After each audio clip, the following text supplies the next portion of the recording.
Let's talk about merchandise sales. You've probably been offered merchandise from your favorite YouTubers and bloggers and so forth. Everyone's got a T-shirt with their logo or a funny saying on the front, on the back. It's fun, but can it really generate money? Now, obviously, it can because a lot of people are doing it, and it's pretty simple. Really, all you have to do is upload your logo or some funny saying or tagline as a graphics onto a website that will essentially put it all over the place on different t-shirts and mugs and hats and so forth in different colors and different styles for men and women and so forth. This is one of mine. Didn't take me that long, as you can see.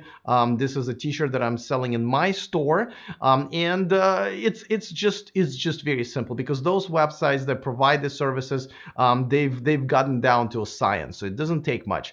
You do have to, of course, do your own graphics design, though. Of course, you can go to Fiverr and other websites that offer graphic design services and have it done for you. And in some cases, you just type the letters. As a matter of fact, some of these websites will even offer some basic design elements that you can put together without knowing any type of graphics design or having any type of graphics design skills, and you can just create your own t-shirt in under 5 minutes. So it's very simple, and what happens is that they sell them for you.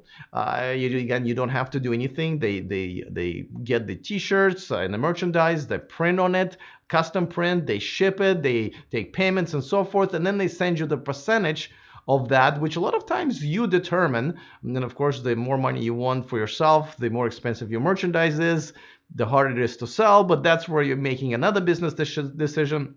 But essentially, you're not doing anything except for sending your viewers, your followers to another store where everything happens for you and you get paid for it. Now, when it comes to YouTube, there's pretty much a monopoly there, unfortunately, going on because the website called Teespring, the company, they have pretty much an exclusive right now with YouTube. And again, make sure to check that it's still true if you're watching this video maybe down the road. But what happens is when you sell your merchandise through them, as you can see, the apparel that you're selling is not appearing on the screen where your video is. It's appearing underneath right there. And so therefore you're kind of creating an extra real estate on your video page where you're now selling your merchandise. That's the only way to do it because everything else kind of has to happen on your screen, which what people do, and of course in the description of the video, but that's not as visual, of course.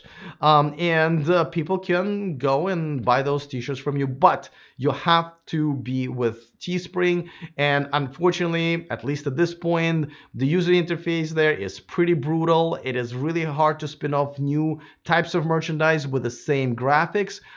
Even I am, who is a graphics designer, and I feel like I'm a pretty savvy internet user, I've had a really tough time there. I try getting some help from their customer support. They're not always the best. So it's a tough go with them.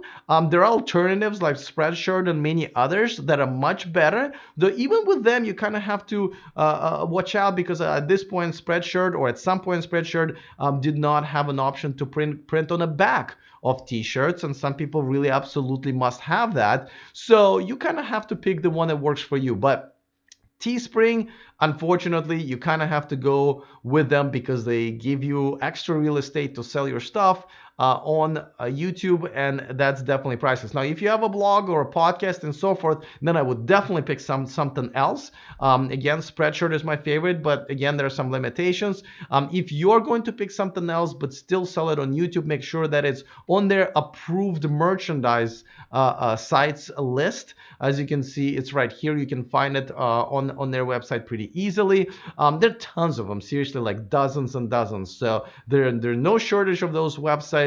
But again and again and again, I will repeat it because it is very important that you are essentially using up the attention span of your audience that is willing to give it to you and selling, okay, I'll give you a few seconds to sell something to me, even though it's could be a value, right? A lot of times they're saying, oh, I really like the t-shirt, or I want to wear a logo of my favorite YouTuber, a blogger, and so forth. But, you know, you are asking them to pay for it, and usually it's not very cheap. Those t-shirts come up to 20, $30. So it is a tough sale. And if you're making $4 or $5 on each sale, you have to ask yourself, well, I spend 20 seconds in the beginning or at the end of my blog or my newsletter or my video, asking people to pay for this merchandise. And when I'm successful, I only make $4 or $5.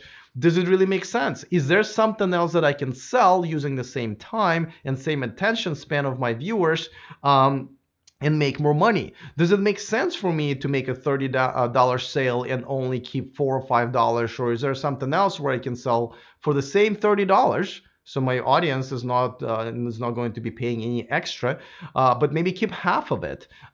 Digital products is where you pretty much keep most of it, or 90% of it. So again and again and again, you have to ask yourself that question. But if you're just starting out and you just want to quickly just start selling something, then it's once again not a bad deal for you, because from the very beginning, and I'm going to mention it many times throughout this and many other of my courses, you have to make sure that your audience is trained into always being offered something. You don't want to be going for a year and growing an audience that just used to have seeing no ads and everything's free, and all of a sudden you bring in sponsors and pre-roll ads and merchandise sales, and everybody goes, whoa, whoa, whoa, whoa. What's with all this asking for money thing and wanting to eat and pay for your rent, So from the very beginning, if you can take that attention span that they are willing to give you, especially in the beginning, it's very fragile, but nevertheless, and try to sell them something, regardless of how much money you're going to be keeping, I think it's good to use as a placeholder. And merchandise sales, once again, it's a great placeholder, especially when you're doing business on YouTube and using Teespring, where you're not even using the real estate of your video. Once again, decision for you to make, but this is one of many passive ways how you can make your income. And again, not having to buy t-shirts, print stuff on them, process payments, do shipping, and so many other things that will cause you essentially start another business, which is a huge headache. So for you to decide, let's move on to the next one.